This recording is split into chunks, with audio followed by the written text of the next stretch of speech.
but not the dough. Cause the Muslims up north thought they made too much noise. This is a story about three lost boys by the name of Vincent, Benjamin, and Alfonso. They gotta keep running and are always on the go across deserts, forests, and tall grass, fleeing from crocs, lions in the past. They got no food and they got no clothes. Thing that keeps them going is thinking about the homes. Their parents are gone and exist no more. Their journey was harsh and filled with gore. Been spending most of their lives living in a war between the tribes. The Muslims attacked at night and the little boys just couldn't fight. They fled into the grass, leaving their families in the past. They traveled to Ethiopia, thinking it was a utopia. It all began when Benson was away. He was at his sister's when it was a day. They burned the village and he ran out. He spent a whole day in a pout. He later met Benjamin and they made their way to Ethiopia, but they couldn't stay. They met Alfonso when his home was attacked. They formed a new family and then became stacked. Alfonso then became very ill, and to the Grim Reaper he had to pay a bill. He was sent to Kenya and Benson followed him because he knew his future was on the very brim. Benjamin and Benson were separated too. Both went to Kenya to meet up as a crew.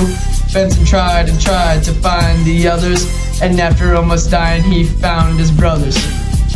Been spending most of their lives living in a war between the tribes. The Muslims attacked at night and the little boys just couldn't fight.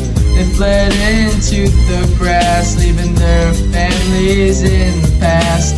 They traveled to Ethiopia, thinking it was a utopia. They began trying to reach the US, but to achieve it, they had to take a test. It's called the INS interview, and with a little bit of schooling, they passed it as a crew. They made their way to the US and left their country behind along with its mess. They wrote about the stories and it's what I'm rapping now. They live in New York, helping any way how. Been spending most of their lives living in a war between the tribes. The Muslims attacked that night and the little boys just couldn't fight. They fled into the grass, leaving their families in the past. They traveled to Ethiopia, thinking it was a utopia. Been spending most of their lives living in a war between the tribes. The Muslims attacked at night and the little boys just couldn't fight. They fled into the grass, leaving their families in the past. They traveled to Ethiopia, thinking it was a utopia.